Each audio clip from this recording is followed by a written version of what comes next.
علم الکلام اور منطق کو عقیدے کی تعلیم کے خاطر استعمال کرنا۔ فضیلۃ الشیخ محمد ناصر الدین البانی رحمہ اللہ، شیخ رحمہ اللہ سے سوال ہوا، بسم اللہ الرحمن الرحیم۔ سوال، ان کا یہ دعویٰ ہے کہ انسان پر یہ واجب ہے کہ وہ اللہ تعالیٰ کی معرفت سب سے پہلے عقل سے حاصل کرے، اور یہ دعویٰ ہے کہ علم الکلام اور منطق عقیدے کی تعلیم دینے کا بہترین ذریعہ ہے۔ شیخ رحمہ اللہ، اولاً آپ کے اس دعویٰ کی قرآن و سنت سے دلیل درکار ہے۔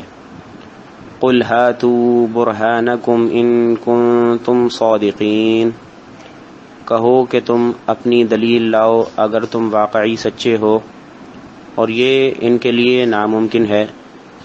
ثانیاً، بلا شبہ ہر شخص کی عقل دوسرے سے یکسر مختلف ہے۔ مثلاً یہود کی عقل نصارہ کی عقل سے مختلف ہے، اسی طرح یہود و نصارہ کی عقل مسلمانوں کی عقل سے مختلف ہے۔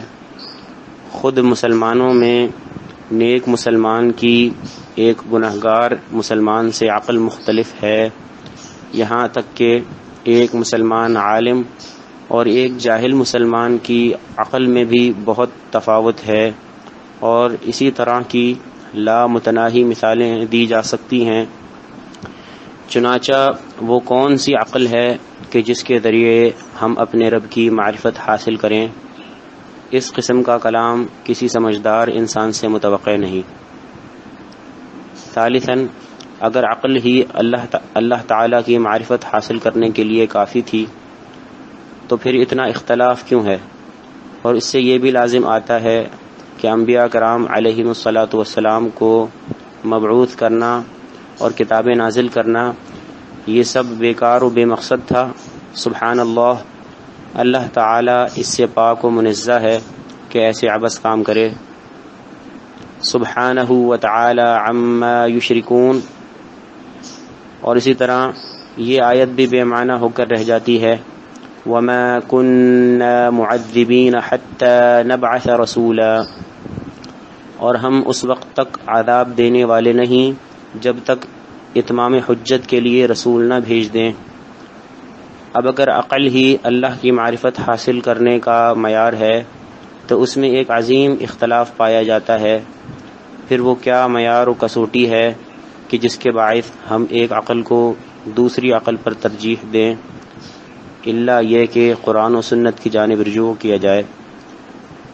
رابعاً، اگر عقل انسانی ایک دوسرے سے مختلف ہے اور ہمارے پاس ایسا کوئی پیمانہ نہیں کہ جس کے ذریعے ہم ایک عقل کو دوسری عقل پر فوقیت دے سکیں، تو ہمیں یہ معلوم ہونا چاہیے کہ اللہ تعالیٰ نے انسانیت کو اس اختلاف سے نجات دینے کے لیے کتاب نازل فرمائی، اور اللہ تعالیٰ اپنی کتاب کا وصف بیان کرتے ہوئے فرماتا ہے،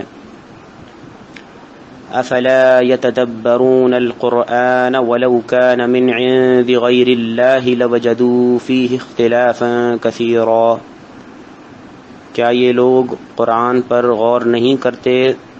اگر یہ کسی غیر اللہ کی طرف سے ہوتا تو وہ یقیناً اس میں بہت اختلاف و تضاد پاتے۔ ہمیں جو ان بہت سے تضادات کا سامنا ہے تو اس کا سبب صرف یہی ہے کہ ہم عقل کی جانب رجوع کرتے ہیں، لیکن اللہ تعالیٰ نے تو ہماری یہ رہنمائی فرمائی ہے کہ فَإِن تَنَازَعْتُمْ فِي شَيْءٍ فَرُدُّوهُ إِلَى اللَّهِ وَالرَّسُولِ، پس اگر تم کسی بات میں اختلاف کر بیٹھو تو اسے اللہ تعالیٰ اور اس کے رسول کی طرف پھیر دو۔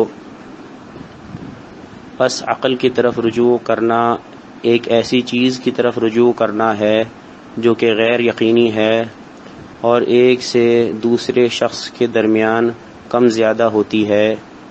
اہل الکلام و منطق باز لوگوں کی گمراہی کی اور کوئی وجہ نہ تھی سوائے اس کے کہ انہوں نے اپنے رب کی کتاب سے اور اپنے نبی صلی اللہ علیہ وسلم کی سنت سے غفلت برتتے ہوئے اپنی عقل کو شریعت پر حاکم و فیصل بنایا۔